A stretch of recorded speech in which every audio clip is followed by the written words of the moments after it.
Deborah came back with Woman and Elizabeth, and she had a briefcase full of money and a Four Horsemen t-shirt, a little bit of a bribe, which McMichael accepted, bonked Kevin Green in the head with the briefcase. And if you bounce that off of his squeaky clean good guy, white cowboy hat commentary, it's actually a pretty shocking heel turn. I remember it all happening and the briefcase. It was cool. And I just remember seeing the stills of Mongo taking the briefcase and choosing to be with the Four Horsemen.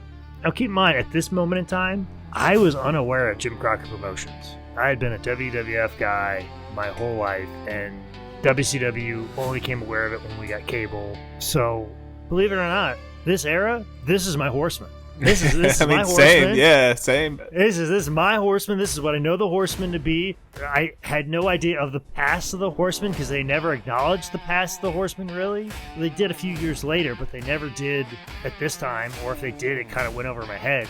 But Michael being a Horseman, I'm sure people are irate. I was like, okay, cool. Yeah, he's a tough dude. It makes sense to me. Didn't realize that he was replacing Barry Windham until he matured. Or anybody else. Like, to me, this is my Four Horsemen. Flair, Arn, Mongo, and Benoit. And the Horsemen were presented in such a way that when Mongo joined them, it immediately made Mongo legit. Because he's a Four Horsemen now. And also, too, like, now that I look back and went through all of it, like, you know, Sting was a Horseman, Sid was a Horseman, Paul Roma was a Horseman. There were guys that were kind of disappointments. So, like, to throw Mongo in there, you can't be, like, too mad because, you know, Flair is still the guy. Arn is still the best ever. And, you know, at the time prior to everything happening, Benoit, you're like, okay, well, that's three really good guys, and then this dude that's just standing in the back looking tough. Okay, fine. You know, like, yeah. I'll accept that as a package, as a formidable thing. Sure.